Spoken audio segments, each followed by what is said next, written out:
Bueno, vamos a ver matrimonio, que así arranca todo con el derecho de familia, ¿no? Ya vimos ayer las clases de familia, qué tipos de familia, ¿no? Qué modelos, y ya cambió mucho de la época de Vélez a las familias que hoy tenemos constituidas en el código. ¿Recuerdan eso? Sí. Bueno, entonces, todo arranca con el matrimonio. Y el matrimonio, no vamos a hablar de psicología, ¿o sí? El primer error. El primer error, bueno, a ver, sí, claro, uno va a decir, yo vengo a dar matrimonio abajo, así que me quiero divertir un rato. Venimos acá. Entonces, claro, matrimonio, alguien dijo vamos a definir características primero, un error, no. Dijimos que vamos a dejar la parte psicológica para el final. Pero lo que estuvimos, a ver, si vamos a lo jurídico, ¿no? Que ahí es donde nosotros, como abogados, esto lo digo en serio, porque cuando uno está, el abogado está fuera del conflicto, supongamos. Porque hay veces que nos dicen, no hay que actuar como abogado en causa propia. ¿Hicieron procesal? Sí. Bien, vieron que está el letrado patrocinante, el apoderado en causa propia. En causa propia es uno gestionando su propio bardo, dicho, hablando mal y pronto. ¿Qué tal? Entonces, ¿vos estuviste bien? Y otra vez yo. Bueno, pero esta es mascota. Bueno, entonces, el tema del abogado en causa propia es que uno se confunde lo jurídico con lo emocional, ¿no es cierto? O hay gente que es bastante, a mí me cuesta igual pensarlo de otra forma, pero aún hoy uno tratando de mantener cierta objetividad siempre es bueno tener un colega, decirle amigo, che, y el amigo te va a decir, bueno, no te preocupes, yo me encargo, listo. Sí. Bueno. ¿A qué viene todo esto? En donde nosotros, a lo que quiero llegar como para decirles esto, que uno cuando escucha a las personas, sobre todo en materia de derechos de familia y sucesiones, primero, nuestra profesión se trata básicamente de resolverle problemas a la gente, ¿sí? O a las empresas, o a los organismos públicos, o donde estemos trabajando, trabajamos con un problema, ¿no es cierto? ¿Sí? Alguien tuvo un ilícito, alguien lo despidieron del trabajo, alguien se quiere divorciar, etcétera. Alguien quiere pedir alimentos, son todos problemas, es ayudar a la gente. Entonces, la persona, está raro todavía, hay pocos asientos. Acá hay lugar, Acá chicos, si quieren, medio, acá adelante hay lugar. Yo esa silla no la recomiendo. Acá tenés. Entonces, la persona, ¿sí? Cuando empieza con su relato, es como cuando uno escucha al mejor amigo. Uno al mejor amigo lo escucha con todo, y como si nos escuchan a nosotros, en nuestra diatriba de cosas que decimos todo. Pero el abogado lo que va a tener que captar es lo jurídico, ¿sí? Ustedes van a ser los técnicos. El juez va a poder, para hacer un buen relato, como abogado, uno tiene que adaptar, y esto se lo habrán dicho en procesal 500 veces, ¿qué tal? Los hechos a lo jurídico, ¿sí? Porque al juez no le va a interesar si el día estaba nublado, caluroso, el día que nos decidimos divorciar, sino lo único que le va a interesar es que existió un matrimonio y que hoy no queremos continuar la vida en común. ¿Sí? ¿Está? Bien. Matrimonio, entonces, jurídicamente hablando, es un acto jurídico familiar. Solemne, de solemnidad absoluta. Es decir, que tiene requisitos propios para su existencia. Como asimismo tiene ciertas prohibiciones legales bajo las cuales no podría celebrarse. En teoría, aunque de celebrarse, como son impedimentos dirimentes, que son los del 403, acarrean sanciones legales. ¿Y qué sanción legal por excelencia conocen ustedes de parte general? Dijo la nulidad. Así. La nulidad. La nulidad porque nos permite identificar ese vicio para retrotraer todo al punto de inicio, en donde ese matrimonio no existió. ¿Sí? Bien. Pero entonces nosotros estamos todavía viendo cuándo hay matrimonio. Y cuándo el matrimonio puede ser válidamente celebrado, ¿no?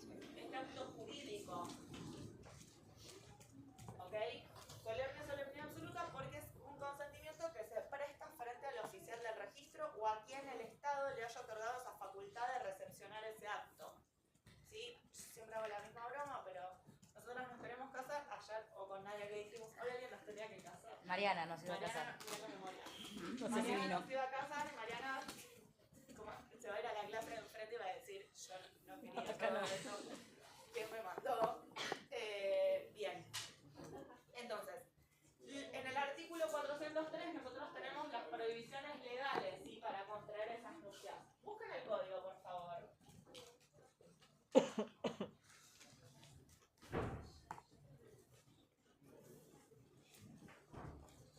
Leámoslo. ¿Cuáles son todo lo que dice?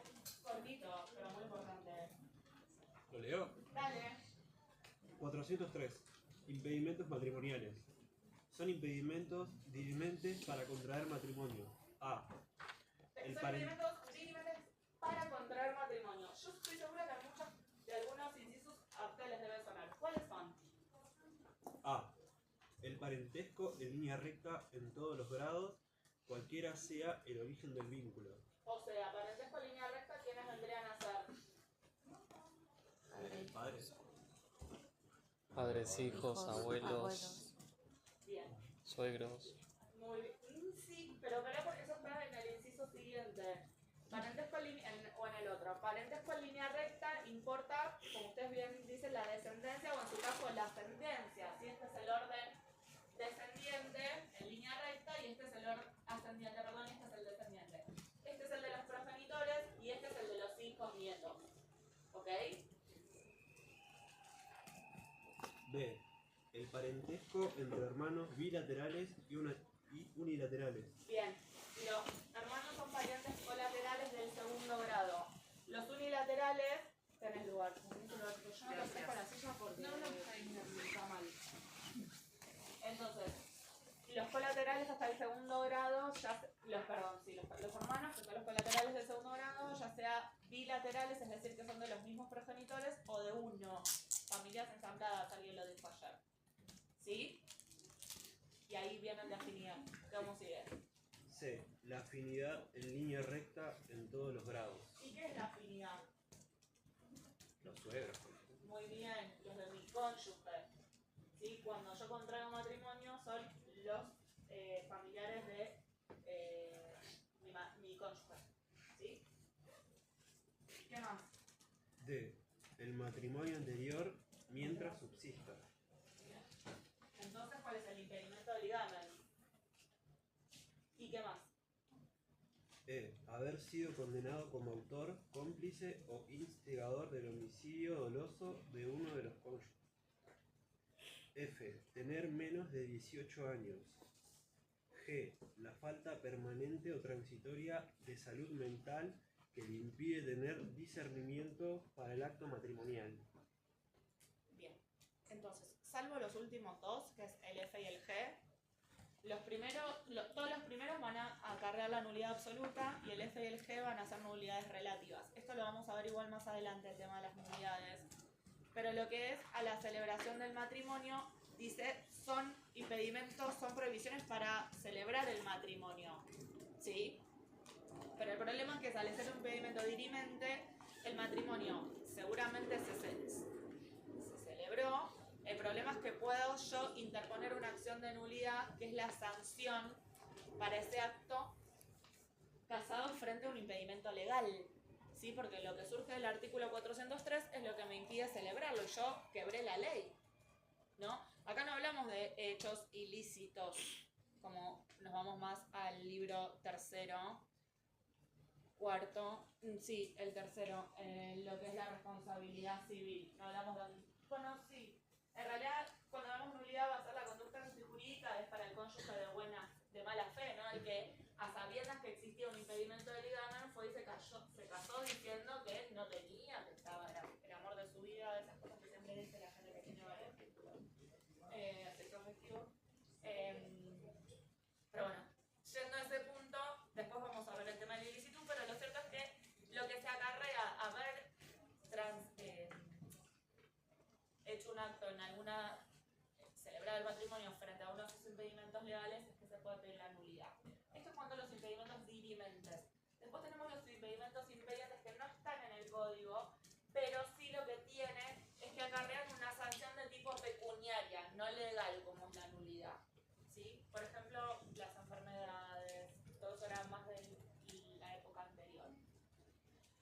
Entonces, bien, yo quiero continuar, no estoy dentro de esta situación y quiero celebrar el matrimonio. ¿Sí? Entonces, el artículo 406, ¿qué me dice? Requisitos para la existencia del matrimonio. Ustedes vieron en parte general la existencia y inexistencia del acto, ¿no? Entonces, lo que nosotros le estábamos proponiendo a Mariana que nos case, leamos el 406. Sigo yo, ¿no? Dale. Requisitos de existencia del matrimonio.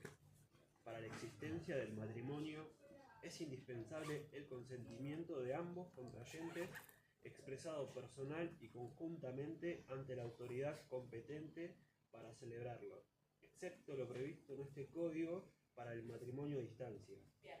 Entonces dice, es indispensable que ese consentimiento sea de manera conjunta frente al oficial del registro, ¿no? O a la autoridad competente que al Estado le haya otorgado esa facultad. Y es donde hablábamos ayer, que es de repente el momento en donde el Estado mete su injerencia. Por eso todavía el matrimonio, lo que siempre decimos son derechos de particulares, pero que el Estado todavía guarda su injerencia. Porque dice, yo para que la gente se considere casada, esté casada, existe este matrimonio de acuerdo a mis leyes civiles, yo ofrezco la celebración que ese acto le otorgue un oficial del registro, que yo le doy esa facultad. Acá en Argentina, como tenemos un sistema federal, los registros son locales, ¿sí? Cada provincia, de acuerdo a la jurisdicción y domicilios contrayentes, tiene sus registros civiles, ¿sí? ¿Por qué todo esto? Lo mismo que les decía a los chicos abajo, es que lo que sucede y por qué es el oficial. Porque antes nosotros veníamos del matrimonio religioso. ¿El matrimonio qué era? Si uno opta por el matrimonio religioso, también, ¿no? Un sacramento. Bien. Entonces, ¿y qué implica que sea un sacramento? Está en la Biblia. ¿Qué? Que está en la Biblia, ¿no? No sé. Algo más sencillo. Que no se puede romper. Ahí va. Sí, me encanta, porque venimos del no se puede diluir o no se puede disolver. Uno a veces quisiera que se diluya. No, bueno, entonces ya. Nada se va a diluir. Creemos en el amor todavía. No importa su forma y cómo lo instrumentemos. Bien, lo que pasaba con el matrimonio cuando estaba bajo las normas del derecho canónico es que era indisoluble. Hay un siglo de historia, aquellos que somos más grandes quizás lo hemos vivido. Yo tengo 41 años, lo digo porque generalmente me dan menos y mi parte de algunas cosas. Entonces, venimos de la indisolubilidad del matrimonio en donde el Estado y la Iglesia tenían otro tipo de vínculo, sobre todo el Estado de Argentina, que era, estamos hablando de un Estado joven, podríamos decir, si vamos a la historia. Entonces, todo lo que pasó en materia de derecho de familia fueron aquellas convenciones y concesiones que se fue haciendo entre lo religioso y lo legislativo, ¿sí?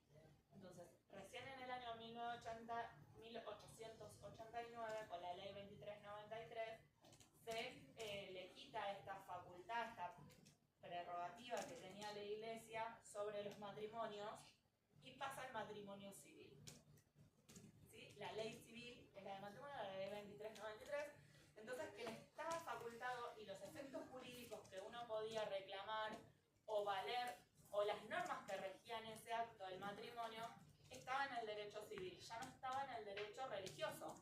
Y lógicamente, yo estoy con vos, al ser un matrimonio religioso, también lo que ahí existían en las iglesias era el registro, y acá seguramente lo sepas muy bien, las partidas, ¿sí? El acta de matrimonio, los nacimientos, todo se sentaba en las iglesias. Después, al ir mutando y traspasándose desde esa, no quiero hablar de jurisdicción, pero facultades que le había otorgado el Estado a la Iglesia Católica se fueron mutando y transmitiendo hacia los registros. Todo a consecuencia de la ley 2393 y todo lo que eso generó. ¿Está claro? Entonces, si yo quiero ir a celebrar un matrimonio, para que tenga efectos, ¿cómo estás?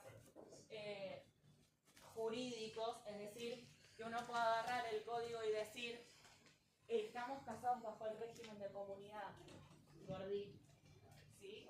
Es porque nos casamos con esto, ¿sí? Y después, obviamente, el matrimonio religioso sigue al civil, pero lo cierto es que para que tenga efecto jurídicos, yo me tengo que casar bajo las normas del artículo 402 y siguientes. ¿Sí? Si no, no tengo puesta el matrimonio. ¿Está claro? Bien. Entonces, 406 quedó claro, requisitos para la existencia, y eso nos trae, por contrario, lo que hablábamos en chiste, pero que sirve como ejemplo, a comparar con la inexistencia, ¿sí? Trajimos dos confites hoy, porque nos íbamos a casar acá, pero lo cierto es que ahora Mariana me dice si se registró y me puso como nunca en la vida. Mariana, ¿vos formás parte del registro social y discapacidad de las personas? No tienen la autoridad del registro, entonces mal podría otorgar ese acto, ¿sí? Entonces, si no lo puedo otorgar, no forma parte de lo que es la existencia, entonces es algo inexistente. No, por supuesto, no tiene existencia, no vale. ¿Ok? Bien. Seguimos, entonces.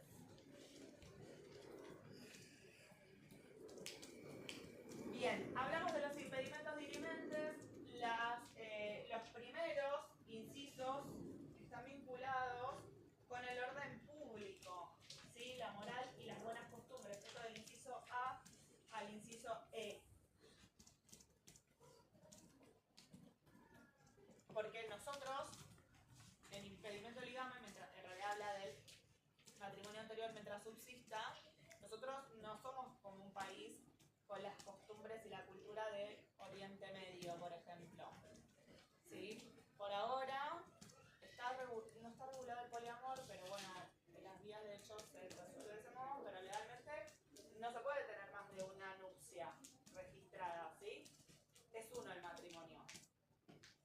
Si no, yo tengo las reglas de la unión convivencial, ¿sí? A ver, obviamente va a ser con uno, porque se requiere que para la constitución de dos personas también en la unión convivencial, pero bueno, si queremos bajarle un precio un poco al compromiso, me siguen hasta acá, es no ajustarse a las normas del matrimonio y decir, bueno, no da la unión convivencial. Lo cierto es que la buena fe hace que si yo tengo un matrimonio vigente y pretendo iniciar una unión convivencial, la voy a poder hacer recién cuando tenga el matrimonio disuelto, ¿sí? Por ejemplo. Porque la unión convivencial se prueba es una cuestión de hecho, ¿sí? La registración es solo los efectos de prueba. Yo puedo tener una unión convivencial si lógicamente a priori no tengo ese impedimento de ligamen, ¿sí? Porque es un vínculo afectivo de un proyecto de vida en común con otra persona, del mismo o distinto sexo, da igual, es igual que el matrimonio, ¿sí? ¿Vamos bien? Bueno. Entonces, otra de las cuestiones después de los impedimentos, el F y el G tienen más relación con la falta de edad legal y con la salud mental, ¿sí? El problema con la salud mental es que se tiene que saber el alcance de ese acto. Ustedes vieron en parte en general que existe el proceso de ¿qué? Eso para los menores. Sí. Pero hoy está la emancipación por edad, no está la emancipación por matrimonio. No, perdón, sí, por matrimonio. Por matrimonio si es que tengamos artículo 27. Pero si vamos a hablar en cuestión de salud mental, vieron determinación de la capacidad. ¿Y qué pasa con esa sentencia de determinación de la capacidad?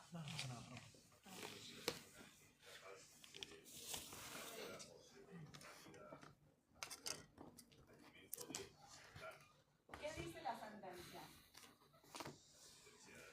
De determinación de la capacidad. ¿Qué es lo que le ordena hoy al juez, a los jueces?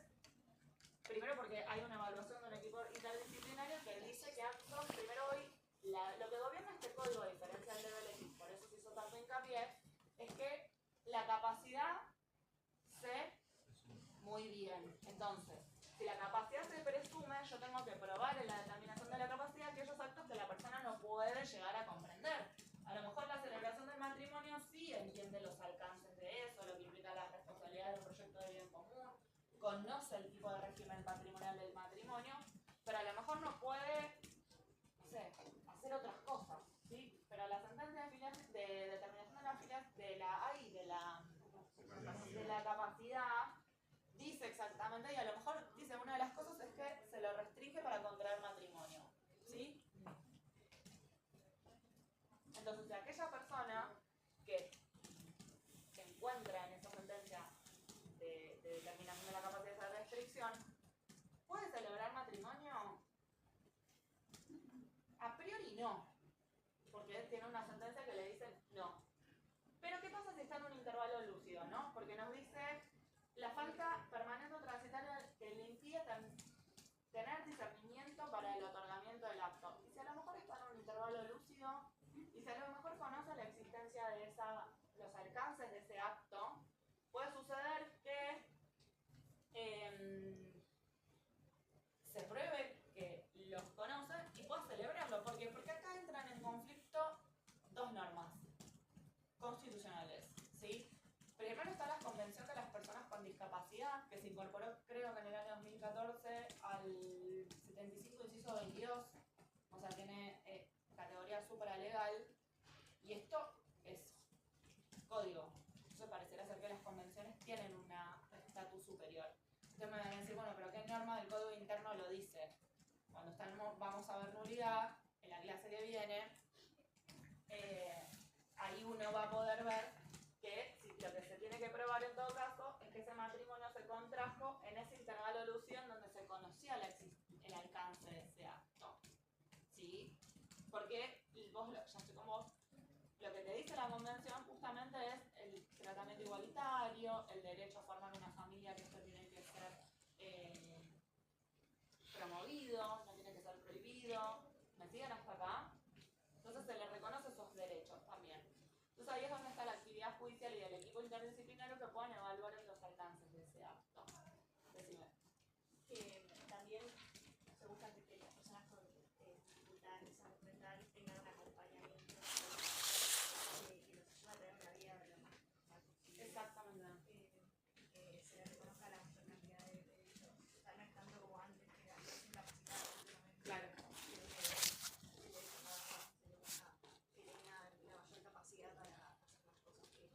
Quieran en los estados de lucidez y acompañamiento terapéutico, psicológico. Bueno, antes lo que se usaba mucho para fundar esto, antes de que se incorpore la convención, era el Pacto de Derechos Económicos, Sociales y Culturales, que justamente dice todo esto que vos estás trayendo, en cuanto a que estos tipos de derechos son progresivos, los que están en las convenciones, ¿sí?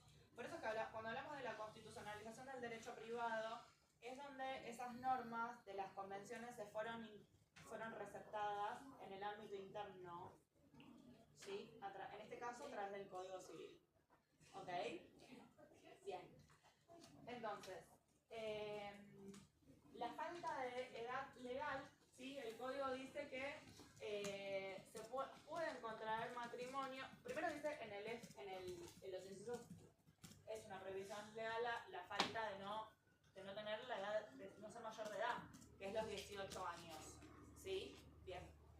Una pregunta, perdón. Sí. Habías dicho que eran dos normas constitucionales en conflicto. Una era la persona con discapacidad. Para celebrar matrimonio, no, estaba diciendo eso. En realidad es más el derecho interno con las normas de alcance constitucional. Sí, gracias. O sea, perdón, porque ahí lo que vos decís es que según una convención que está en el 7522 puede haber una excepción a este inciso. Claro, porque cuando veamos nulidad quizás quede más claro lo que se tiene que acompasar para decir este matrimonio, vos lo que tenés que probar es ese intervalo lúcido. Perfecto. Entonces, vos primero probaste ese intervalo lúcido y querés mantener subsistente el matrimonio ese, que no te lo destruya la nulidad. Entonces, para que no lo destruya, ahí lo argumentás con la convención. ¿Está? Primero, lógicamente, probás el intervalo lúcido porque es el factor objetivo. ¿Está? Bien. Bien. Entonces, falta de edad legal, menores de 16 años, dice el artículo, falta de edad nupcial, artículo 404, el que no haya cumplido la edad de 16 puede contraer matrimonio, pero con dispensa judicial, es decir, autorizado judicialmente. Y el menor que haya cumplido la edad de 16 puede contraer matrimonio con autorización de sus representantes legales. Sus representantes legales van a ser sus progenitores o en su caso el tutor, ¿sí? Porque los curadores son representantes legales de los mayores, los tutores de los menores de 18, ¿ok?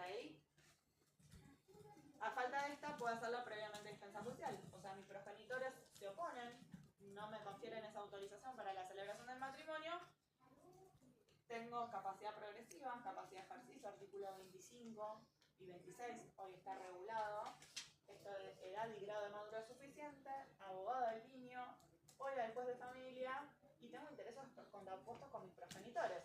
Le pido al juez que resuelva la situación y el juez que va a valorar. Lo mismo que en los casos de salud mental.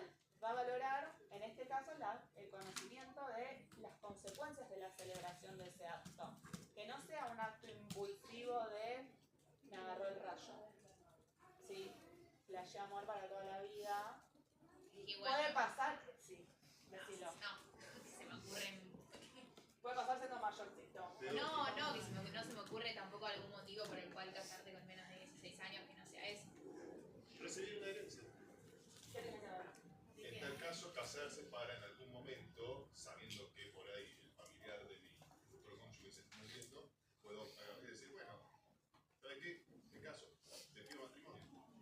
Bueno, eso es un poco más complejo.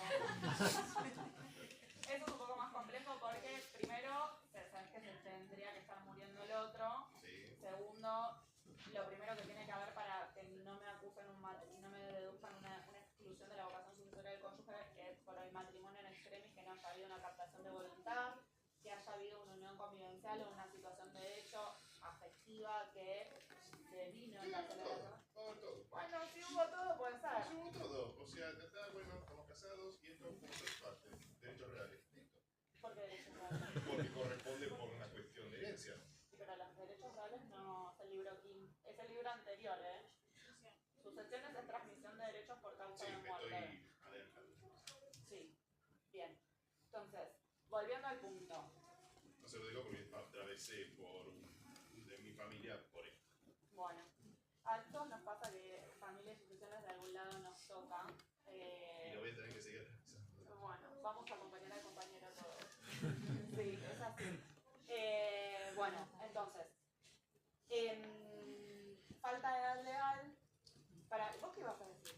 O que lo dijiste y yo me olvidé, que puede pasar, ¿eh? Decilo, No, peor que no, lo que mío. para mí es raro como que se mantenga esa parte de la defensa judicial en casos de menor de 16 años. Es raro, o sea, no entiendo, trato de buscarle un fundamento. ¿Por qué te autorizarían a celebrar un acto como el matrimonio? Es raro. No, pero bueno, te entiendo igual. Yo lo que creo a veces que es lo que nos pasa es que, y que a veces sucede también estas preguntas que vos haces en materia de filiación, ¿no? Claro. Porque hay plazos, ¿sí? Entonces, todo el mundo dice, ¿pero por qué 300 días? Porque nosotros venimos de un código que se redactó en el año 1868, que fue el código de Vélez-Arfiel, ¿sí? Y yo les dije que la sociedad del código de Vélez-Arfiel tenía una situación social. Vamos de nuevo a lo mismo. Esto es una ciencia social. Nosotros recabamos, acá estudiamos lo que la sociedad, las reglas de conducta. ¿Sí? Bien. Entonces, a lo mejor, si vamos allá a la época de Vélez, pareciera ser que la gente se casaba en edad más temprana. ¿Por qué? Porque sociológicamente nosotras, ¿qué teníamos? ¿Qué era nuestro único fin en el mundo? ¿Y qué más? Ser mamás. Primero casarnos, porque dijimos que los hijos vienen del matrimonio. En ese momento, cuando veamos filiación, van a ver que existían los hijos sacrílegos, los incestuosos, los ilegítimos, todo lo que estaba por fuera de matrimonio era... Telenovela. Ojalá. No tenía reconocimientos legales, ¿sí? Pero bueno, más allá de eso, a lo que quiero ir es que quizás en otro contexto uno podría pensar que O sea, eso... que la evolución la entiendo, lo que digo es que quizás, o sea, mantener hoy esas, como si fueran esas reglas del juego, como que siento Pero que vos considerás que sería necesario o que no. no, siento que vulnera muchísimo, me parece que más que nada a la mujer. Que te puedas casar con menos de 16 años. Pero espera, acá hay algo muy importante, que es que vos primero tenés la capacidad progresiva, ¿sí? La autonomía. Y los principios en materia de derecho de familia y la convención, que vos en ese momento no la tenías. ¿Sí? La convención de los derechos de los niños, niñas y adolescentes es de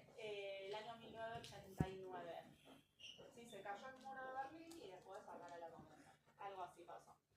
Sí, es linda la historia, porque todo tiene que... A mí me encanta mezclarla. Es eso, chicos. Y además uno cuando más va estudiando, espera, te vas dando cuenta.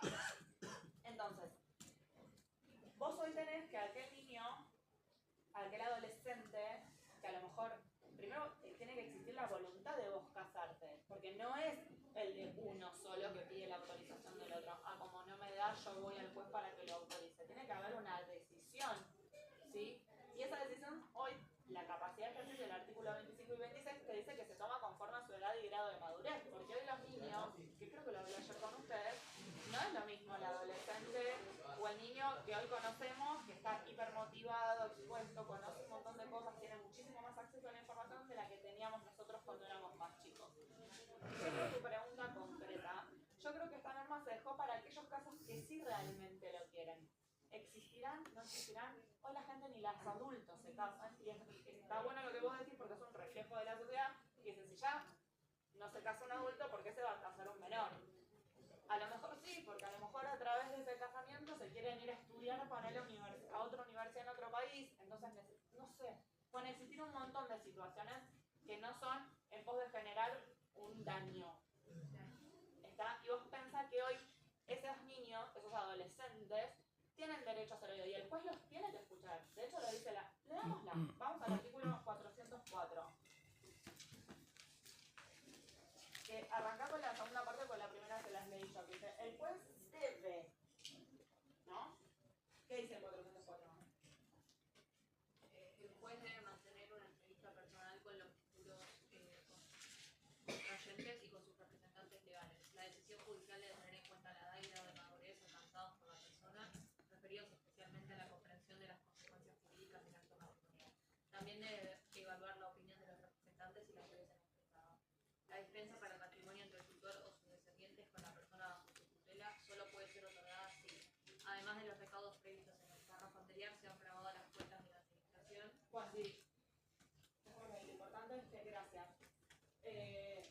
A lo que queremos, eso va cuando uno quiere contraer matrimonio con el tutor, es el fin de la tutela, se aprobaron las cuentas, todo lo demás justamente para evitar las situaciones que vos de algún modo venís a traer acá, que es interesante.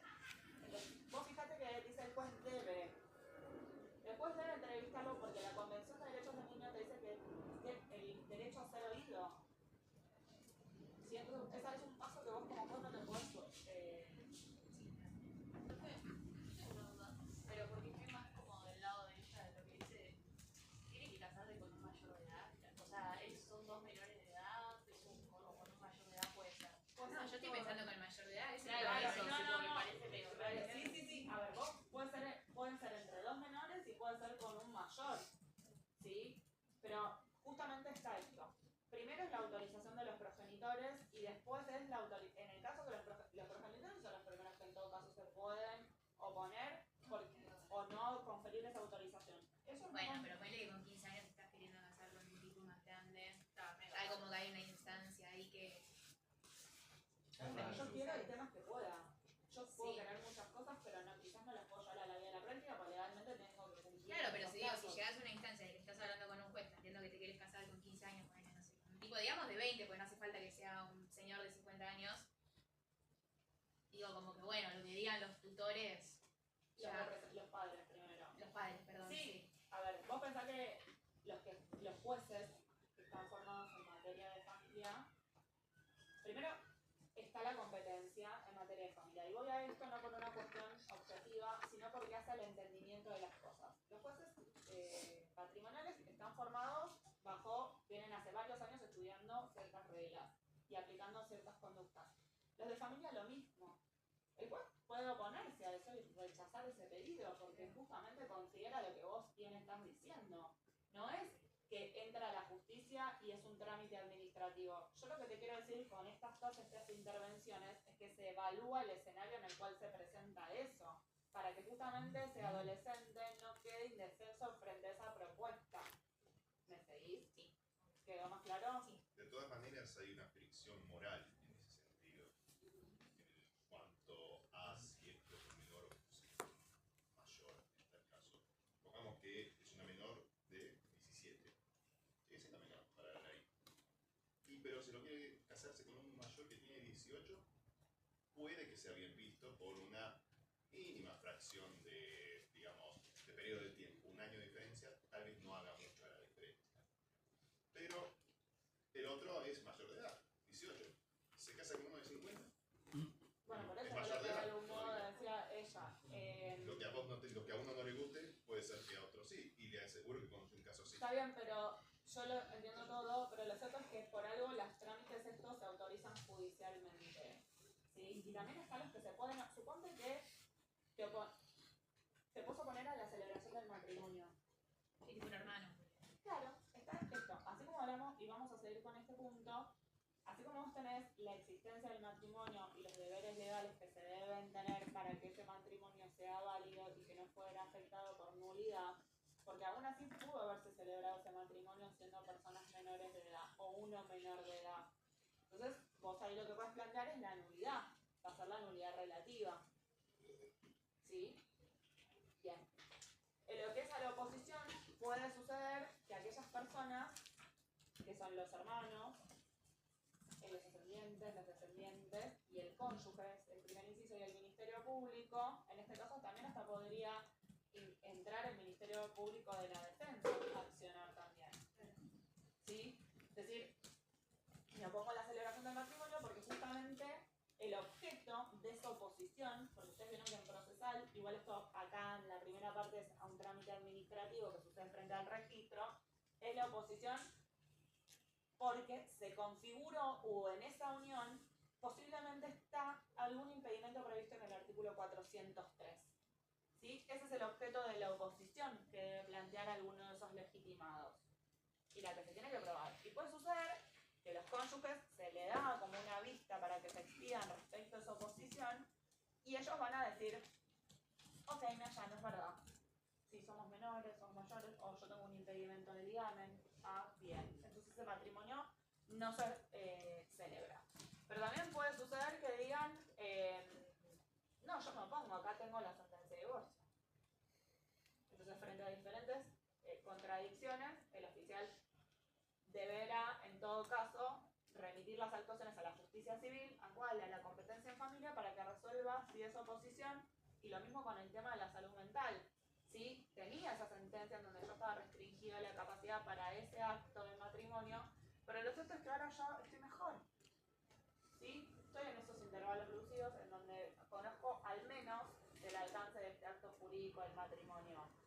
Sé los deberes que me dice el artículo 431, que los cónyuges se deben asistencia, cooperación, el deber moral de fidelidad, etcétera, la convivencia, perfecto, yo sé todo lo que tengo que hacer.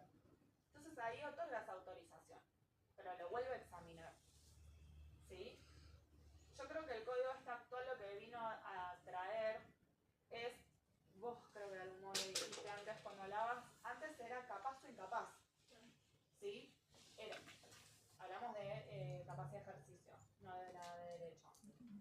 Entonces, listo, vos tenías un proceso de incapacidad, que no era determinación de la capacidad, o eras menor de edad, listo, no existía ni tu capacidad progresiva, ni la edad, ni el grado de madurez suficiente, ni tu derecho a ser oído, ni las nadas mismas. Ya sabemos cómo era antes el sistema. Sos menor, te callás. ¿Sí? Hacés lo que tus progenitores dicen. ¿Te autorizan o no te autorizan? ¿Sí? Y si en tal caso el progenitor en algún punto incentivaba un matrimonio. Bajo la órbita del código anterior o este. Puede ser, ojo, los matrimonios de muchos. Bueno, en la comisión anterior ya estábamos hablando de Game of Thrones. Sí, pero ya para ese lado estamos pasando al incesto. Bueno, sí, pero digo, en aquellos está bien. Está bien, pero eran matrimonios.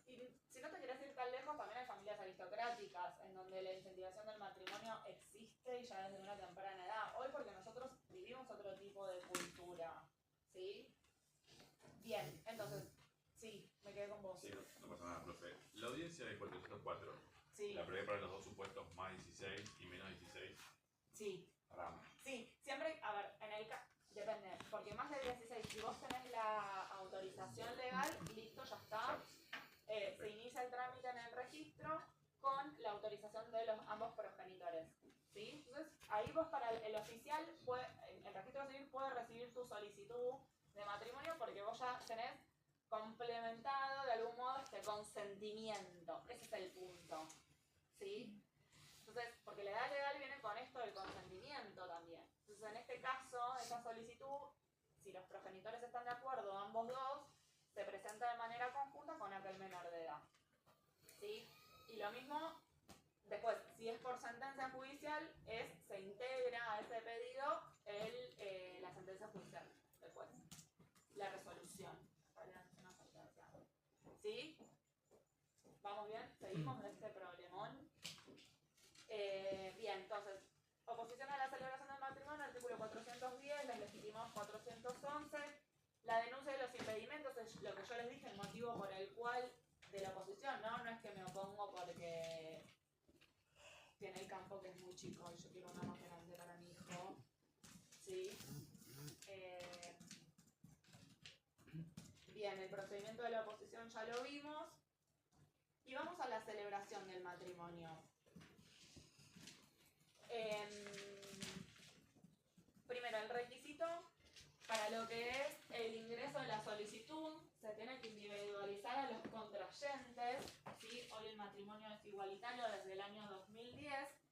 Entonces yo tengo que poner, estoy en el artículo 416, ¿sí? ¿Estamos todos ahí? ¿Oposición se lo dije? No lo dije. Sí, lo dije, oposición, no lo vimos. trámite. Bueno, perdón, no leí los artículos. 410 y 411 puede ser. Sí, pero les dije todo lo que pasaba. Te expliqué el 410 al 415. Ah, ok. Sí, lo dije. Dije quiénes son los legitimados, el objeto, denuncia de los impedimentos, cualquiera del 403, que es el objeto, las formas y requisitos de la oposición, después donde se resuelve esto del allanamiento y si no se da intervención después para que resuelva esa controversia entre aquel que se está oponiendo, si es verdad. Lo expliqué con la sentencia de... Bueno, vamos. Celebración del matrimonio, la solicitud, ¿sí? Bien. Nombre, apellido, individualización, se piden los datos del DNI, los registros, lo dije, son locales, no son nacionales, sistema federal de gobierno. ¿Local es a nivel municipal o provincial? Es local. Local de... A cada comuna tiene su registro, de hecho.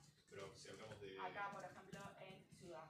Ciudad, pero si es en provincia o en otras provincias. ¿De acuerdo a la localidad? Municipio por municipio. Sí. Bien, seguimos.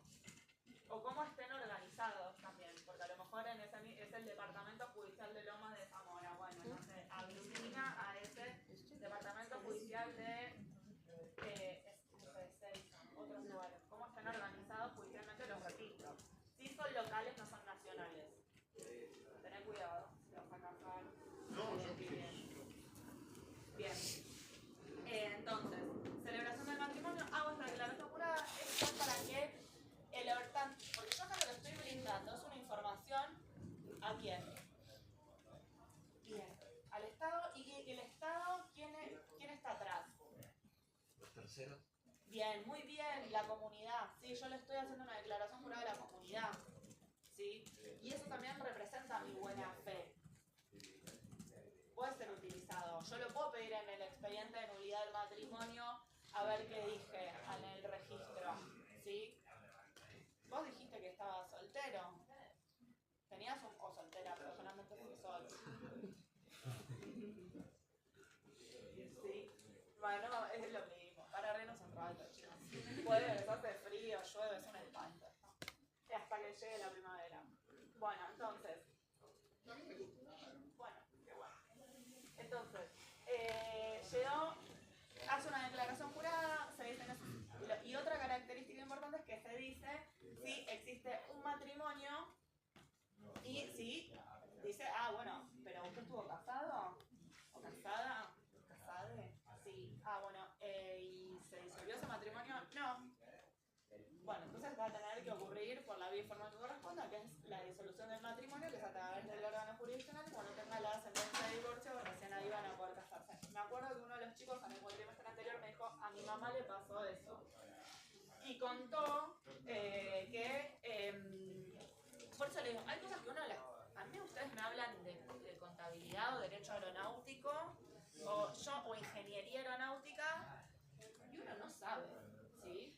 a veces hay que hablar con la gente que sabe. ¿Qué es lo que pasó? Los padres se habían separado, pero nunca habían tramitado el divorcio. Y la madre se enamoró, formó otra familia, otra pareja en realidad, y se quisieron ir a casar, y le dijeron, no, pero ustedes se tienen que divorciar. Entonces ahí hicieron todo el trámite, qué sé yo, después finalmente se casaron. Entonces, esta declaración jurada sirve y obviamente opera también, cobra preponderancia en la buena o mala fe. ¿Sí? Entonces, si uno dice, ok, sí, me divorcié, la respuesta es esa, nos van a pedir la sentencia de divorcio, o en su caso el acta de matrimonio, donde figure marginalmente anotada la sentencia de divorcio. ¿Sí? ¿Estamos bien? Sí. Decime. ¿Por qué, o sea, quiero como una explicación de por qué se dice divorciado y no vuelve a estar en estado soltero? Como para que se vea que hay un historial que estuvo casado. Qué buena pregunta. La modificación del estado de familia. En realidad, no es una cuestión, vamos a pensarlo jurídicamente hablando, como bien vos decís. No es un tema de denominación aleatoria, sino porque también el divorcio hace presumir que ¿qué información trae? Además de que te casaste y te divorciaste. Por ahí es división de bienes. Bien, sí, ahí está. Entonces, da datos. Bien, bienvenidos al mundo de lo jurídico. Acá el compañero dijo que sabía muchísimos regales, entonces nos va también a acompañar con esto. Porque, a ver, lo cierto es que una palabra para nosotros, a veces la gente se enoja, la gente, hablemos bien, los alumnos, se enojan porque uno dice, pero técnicamente, ¿es o no es?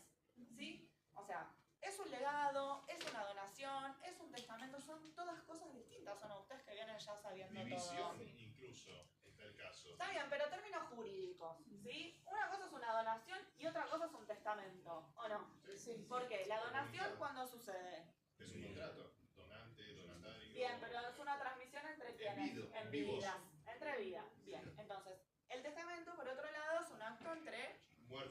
Es un muerto que hizo en su vida, en vida, diseñó o dispuso de la transmisión de sus bienes a causa de muerte. ¿Está? Entonces, yo creo que el término divorciada,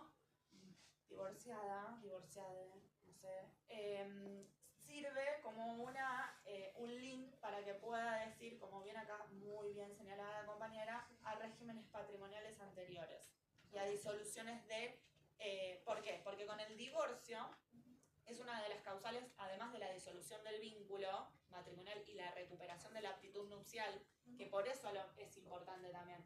Porque soltero no refleja que vos tuviste un matrimonio y que obtuviste una sentencia de divorcio que te hizo recuperar la aptitud nupcial. Sí, es una forma de publicidad de todo ese historial. Exactamente.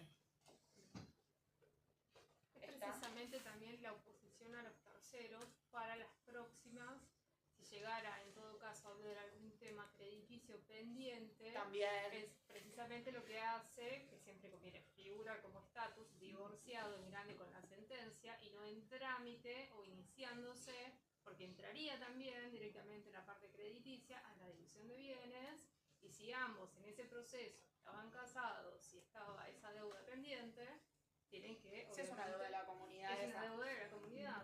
Sí. Entonces, una vez que está todo desglosado, tenés sentencia y justo entraría o no, ya depende del juez también, entonces es un intervalo que no es muy agradable para nadie, precisamente nuevamente estar verificando, porque tenés una parte contable, llamar a las partes, una sentencia en la cual tenés que estar chequeándola si está ahí justo en el intervalo precisamente. Claro, o sea, la importancia de la terminología en esta materia y en las otras también, pero bueno, acá es donde uno ve mucho lo que es o no es. Sí, sí. No, Vicky, no, porque justo hoy estaba leyendo un fallo del año pasado, de Rosario, que habla de este tema justo. Y menciona esto que están diciendo de la terminología y de los antecedentes.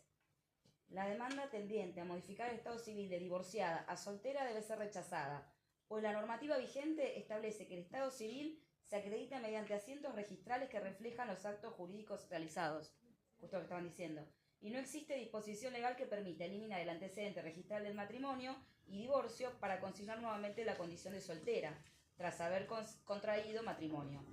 La petición excede la potestad jurisdiccional y la estructura del registro civil, ya que la modificación de las categorías de Estado civil corresponde al ámbito legislativo.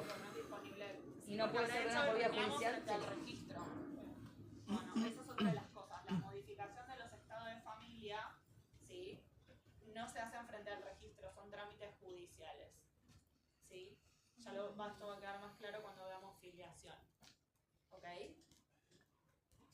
Creo que seguimos bien, ¿no? Bueno, entonces, celebración del matrimonio es un acto público, es la paradoja en este Código Civil que es derecho privado de los particulares. De hecho, esta materia está en el Departamento de Derecho Privado 2, ¿no? Bueno, pero el Estado todavía guarda su injerencia en la celebración del matrimonio, en donde tiene que ser en esta audiencia pública, ¿no? Obviamente convocada no va a ir ni le dice algo que sea no de alguien importante. No, haciendo un chiste. Digo, es un acto público, ¿sí? Pues se celebran en los estrados de estos oficiales del registro. A veces los oficiales se trasladan, los jueces, hacia otros domicilios. Esto lo autoriza el registro y obviamente se cobra un plus por esas cuestiones. También, no sé si sabían, pero el gobierno de la ciudad tiene, vos sabés, Sí. yo en un momento me quería casar en el Rosedal. Después me di cuenta que era con quién me quería casar y se me explotó la burbuja en un minuto. Sí, ¿qué año? No, como en el 2019-20, por ahí. Ah. Puedo decir que fui afectada por la pandemia, a lo mejor. No, es un chiste. Pero sí, hay lugares que el gobierno de la ciudad autoriza que se celebren los matrimonios. Es uno en el Rosedal. Pensé que estabas diciendo otra cosa. Yo sabía que te puede casar el jefe de gobierno. También, sí, te puede casar el jefe de gobierno. Por eso te sí, preguntaba el año. Sí, me acuerdo de Porque eso. capaz te casaba Macri y dijiste no, al final No, sí, me acuerdo de eso que pasó. No me puedo acordar bien en qué situación, pero sí se puede, está autorizado el matrimonio en lo que es el gobierno de la ciudad. Hay lugares emblemáticos de esta ciudad hermosa que tenemos, que sigue siendo hermosa pese a todo. ¿Sabes que no sé? Pero el Rosedal era uno, y sé que hay otros, pero después lo vamos a averiguar. ¿Sí? Bien. Prueba del matrimonio. El acta de matrimonio que te entregan el oficial o la libreta que dice que debe ser gratuita. Pero ese es el instrumento, ¿sí? Donde emana plasmado el acto. ¿Sí? Pero ¿qué pasa si bueno, hoy no porque esto digital, siempre hablamos de lo mismo. Pero puede suceder que no se tenga acceso a esa acta de matrimonio. Por ejemplo, hablemos de partidas que son viejas, ¿sí? Porque hoy está digital la cosa, entonces es fácil pedirlo porque forma parte de un sistema. Sí, salvo lo que pasó con Iron Mountain, que pasó por otro lado. Pero lo cierto es que yo no puedo acceder al acta de matrimonio porque se destruyó, se incendió, no está. El registro ese ya no existe, lo agarró la inundación de alguna provincia complicada, ahora todo lo que está pasando y destrucción. El artículo 423 nos dice que yo lo que tengo que probar justamente es la celebración de ese matrimonio, así que esos dos contrayentes prestaron ese consentimiento libre y de manera conjunta frente al oficial del registro. Y para esto me voy a valer de testigos. ¿Sí?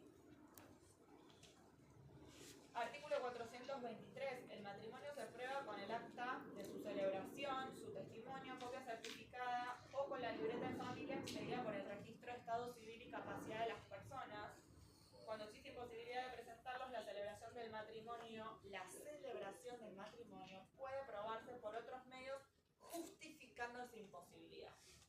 Entonces, la posición de Estado por sí sola no es prueba suficiente para establecer el estado de casados o para reclamar los efectos civiles del matrimonio. Entonces, lo que yo tengo que probar, y como acá lo dice, es la celebración del matrimonio puede probarse. Si yo no tengo que probar la existencia del documento, tengo que probar que ese acto de matrimonio se llevó a cabo. ¿Me siguen? Sí. Apuntás un informe de dominio. ¿De qué? De una casa que tengan en común. Una foto. No, chicos. La foto del asentamiento donde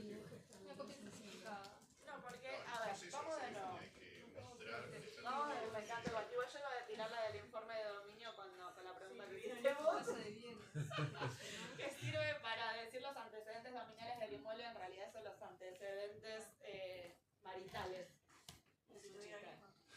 Sí. A ver, vos tenés la prueba, el título de familia, ¿sí? Ponele el hijo. Si uno es hijo, ¿de dónde surge? Que es uno hijo de ciertos progenitores. El título que lo está plasmado.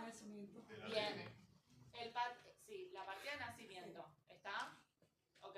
Porque en la sucesión no nos van a pedir un estudio de ADN, nos van a pedir la partida de nacimiento. ¿Sí? Si yo estoy en un juicio de reclamación de la afiliación o de impugnación ahí, sí me voy a las pruebas. ¿Está? Pero yo acá tengo que tengo que acompañar un título. ¿Sí? Yo digo que estoy casado, que me celebré un matrimonio. Bueno, entonces, si celebraste un matrimonio es porque tenés un instrumento que dice que sos casado. Eso lo dice el acta de matrimonio de la libreta de familia, no lo tengo. Bueno, no lo tenés ¿por qué? Le dice el Estado a la gente. ¿Sí? Porque dice dos cosas. Tenés que probar la celebración y además la imposibilidad de poder acompañarlo porque ese registro no está. Hubo una denuncia, se armó un expediente judicial en donde o hay un acto administrativo que expuso la expropiación y ese edificio dejó de existir y dejó de existir todo lo que tenía dentro. Ponele y nadie se ocupó de resguardar esa información. ¿Sí? Entonces no te puedes valer de informe de dominio. Sí puede. Pero una escritura pública. Sí puede pero el escribano no mira las partidas. No te cita vos con las actas, son declaraciones. Y más hoy, ¿sí? Porque vos, no sé si alguno hizo alguna compraventa, un trámite que implicó la presencia de un escribano público. El escribano agarra y te manda a vos la solicitud en un informe en donde vos haces una declaración jurada de cómo estás, sos casado. Hay un montón de gente que dijo que era soltera y que estaba casada. ¿Sí? Obviamente no es lo más, pero existe. El escribano no tiene la obligación de investigar. ¿Sí? El escribano plasma lo que las partes dicen. Es el otorgante de un acto. Después, la mala fe o buena fe en esas declaraciones, hay 1.000.000 de fallos judiciales de esto. No forma parte de su injerencia. Ahora, si conocía a la gente de toda la vida. Bueno, esto me lleva a otro lado, igual Majo acá es escribana ella. A ver, el escribano, vamos de nuevo a la época de Vélez, existía lo que se llamaba la fe de conocimiento. ¿Sí? Generalmente aquel escribano era, primero no existían las ciudades tal cual hoy las conocemos, sino que existían el pueblo, el barrio, era algo mucho más reducido y ese escribano tenía las mismas familias. ¿Sí? Entonces sabía cómo estaba compuesta tu familia, la mía, qué sé yo. Hoy, al ser esta masividad de gente que se maneja a nivel poblacional, se habla de la fe pública, ¿sí? Es lo que uno le brinda, la información que le da, ¿sí? Es una declaración jurada, no es investigativa. ¿Está claro? Bien, entonces, sí, perdón, yo a lo mejor fui tajante, pero lo cierto es que vos primero, el orden de las cosas, es decir, yo celebré este matrimonio, listo, pruebo su existencia. Me tengo que valer de todos los medios de prueba, testigos, el informe de dominio, todo eso sirve, porque yo parto de algo que no tengo que acercarle al juez la verosimilitud de esa existencia, ¿sí? Entonces va a tener que armar ese rompecabezas y todos esos instrumentos que vos estás diciendo sirven, pero también tengo que justificar la imposibilidad de obtenerlo, ¿sí? Tengo que pedir ese informe para que me diga por qué no lo puedo obtener, porque no es medio fiaca viajar a no sé dónde, ¿ok? ¿Fui clara? ¿Y los medios que no lo detalla el artículo? No, fíjate, de hecho dice el artículo 423, dice, cuando existe imposibilidad de presentarlos, la celebración del matrimonio puede probarse por otros medios, claro, justificando esa imposibilidad. Acá vamos a lo mismo, son normas rigurosas, ¿ok? Entonces, cuando más rigurosa es la norma, yo como abogado, ¿qué es lo que más tengo que hacer? Lo más riguroso posible. Con todos los medios que existen. Tengo que ser, ahí va, tengo que aportar el mayor caudal de prueba posible, porque yo tengo que armar esa que no puedo ofrecer. O sea, si se quedó el registro, iría a los bomberos y pediría algo que... Informe, sí, hablo de esos como ejemplo, pero bueno, tratar de acompañar suficiente prueba para decir, ok, no es ni más ni menos que decir que este matrimonio existió, no son testigos solamente de vi un choque, no vi el choque, o algo más del momento. ¿Me Y siguen? además de los testigos, algo más, ¿no? Es que es lo que justamente decía la compañera. Ahí porque el juez en su sentencia, ¿sí? En la resolución que va a decir, va a tener por probada la existencia de esa celebración del matrimonio, se va a valer, va a decir, los testigos fulano, mengano y demás dijeron que comparecieron en tal fecha, en el mes de no sé cuándo, a la localidad de edad, porque fulano y mengano decidieron unirse en matrimonio, a lo mejor cuentan características del día, van a decir cómo se desarrolló el acto, o cómo se festejó, puede decir hablar de la luna de miel, pueden decir un montón de datos los testigos, y a su vez sí, ellos habían comprado, ¿y dónde sabía dónde vivía? Le va a preguntar el abogado, el interrogatorio. Sí, vivían en una casa que ellos habían comprado con un ahorro. Entonces, bien, entonces, después sigue. A su vez tengo del informe de dominio acompañado la escritura traslativa de dominio número tal, otorgada por en la ciudad de, que es donde ellos estaban denunciando que se casaron. Entonces, eso a vos te permite tener por probada la celebración de ese matrimonio. Esto, orden lógico, se lo llevan para todos los casos judiciales que tengan en la vida, chicos.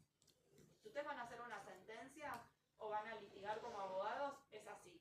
¿Sí? Yo de lo que no existe tengo desconocido el hecho o me da la ocurrencia, como nosotros vemos más que nada patrimonial, porque lo contractual es un poco más sencillo, a priori.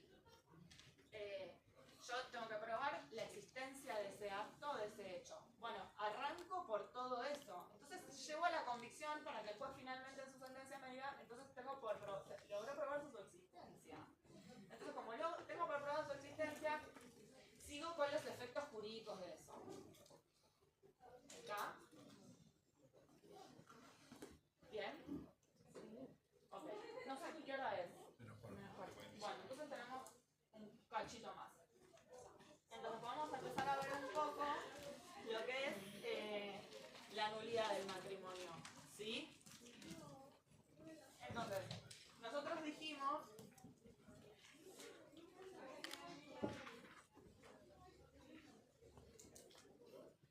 que el artículo 403 tenía los impedimentos legales, ¿sí? Las prohibiciones para contraer matrimonio. Que en caso de celebrar...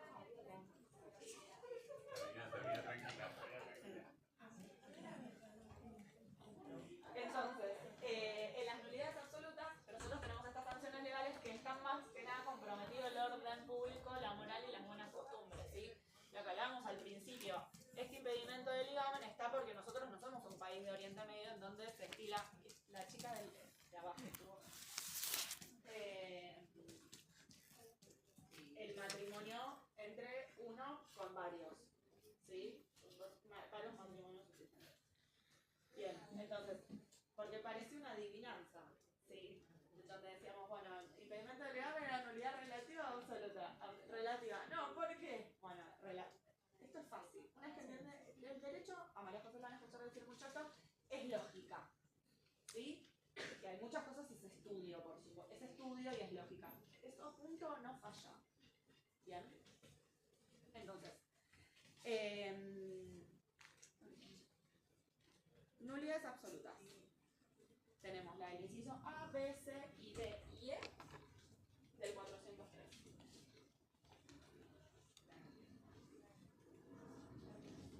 ¿Y qué característica tiene la nulidad absoluta? No es subsanable. Bien, justamente por esto que estamos diciendo. No es subsanable.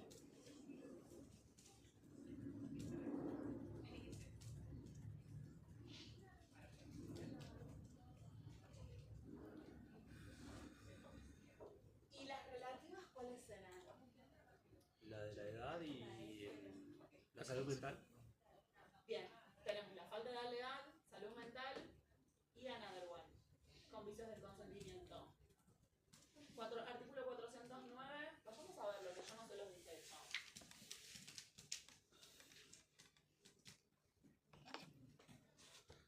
La violencia, el dolo y el error.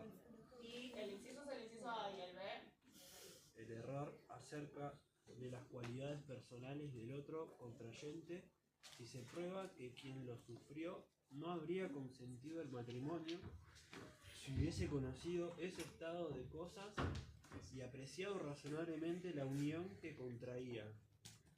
El juez debe valorar la esencialidad del error considerando las circunstancias personales de quien lo alega. Perfecto. Bueno, entonces, datos a tener en cuenta. La nulidad absoluta no es subsanable, son los incisos que están ahí del 403. Las relativas sí lo son. Tenemos el inciso F y G, la falta de edad legal y salud mental. Los vicios del consentimiento que ustedes conocen de parte general, ¿no? Porque en parte general uno que ve civil parte general. Acto jurídico. Las cosas, las ¿Y el qué es personas. acto jurídico? Muy bien. Arrancamos por el principio, vemos acto jurídico. Entonces, nosotros sabemos que el acto jurídico se tiene que realizar con discernimiento, intención y voluntad. Decisión voluntaria. Claro, todo eso. Bueno, ¿el matrimonio es un acto jurídico? Sí. Sí. Bien, es un acto jurídico familiar que de algún modo se toman lo que son las nulidades de la parte general para acompasarlo al derecho de familia, pero incorpora el artículo 409 en la segunda parte, inciso B, en donde nos dice este error en las cualidades de la persona que de haberlo sabido o de haber conocido eso, puede ser una cuestión vinculada a la sexualidad, al trato, etcétera, a lo vincular, no se hubiera celebrado. ¿Sí? Por eso dice, se tiene que probar, es determinante probar la esencialidad de ese error. ¿Sí? Porque la esencialidad de ese error hace que uno de realmente haberlo sabido no hubiera celebrado esas nupcias. Con esa persona al menos. La mala fe de la otra parte. Bueno, ahí va. Después, otra cosa que está acá es la mala fe o buena fe, ¿sí? Que tiene efectos distintos para uno y otro caso. Puede haber buena fe de ambos, mala fe de ambos o buena fe de uno de ellos. Pero eso es algo que nosotros vamos a ver el miércoles de la semana que viene, ¿sí? Lo importante es que la nulidad es quitarle los efectos propios a la existencia de esa misma del matrimonio. El matrimonio existió, porque se restó el consentimiento, de manera conjunta, por el registro del recurso, cumplimos con todo, pero el acto dolecía respecto de alguno de los vicios. Están los vicios que recaen sobre la persona, que esto es error, dolo, violencia, y los de salud mental, falta de edad legal, y los otros que vimos en materia de nulidad absoluta. Esos sí pueden ser alegados por aquellos que están legitimados para iniciar esa acción de nulidad, por quienes se pueden oponer a la celebración del matrimonio. Sí coinciden. En cambio, a los que afectan a la persona porque es un interés individual, es aquella persona que lo padeció, el error, el vicio, perdón, el error, la violencia o el dolor, ¿sí? Es de carácter personal. Entonces, vamos a ver que solo esa persona en el 425 está bien explicado, lo pueden ir viendo, es aquel que puede interponer esa acción, el legitimado activo, ¿sí? La acción de nulidad es un proceso ordinario de conocimiento, ¿sí? Porque yo primero lo que tengo que invocar es la existencia, prueba el acto de matrimonio, ¿no? Si estoy pidiendo una nulidad es porque ese matrimonio se celebró. Prueba documental, foja 1, acta de matrimonio. Y después tengo que denunciar el objeto, y el objeto va a estar dado por alguna de esas causales. Y probar, prueba. ¿Sí? Testigos, documentos, informes. Puede ser una pericia psicológica. Puede ser médica, también en casos de violencia, si hubo violencia física, por ejemplo. Puede ser psiquiatra. Tiro opciones, pero son procesos ordinarios de conocimiento. Uno de los pocos procesos ordinarios que hay en materia de familia, al igual de liquidación de la comunidad y reclamación e impugnación de la filiación. ¿Estamos? Sí. Bueno, retomamos el miércoles que viene, ¿les parece? ¿Alguna pregunta?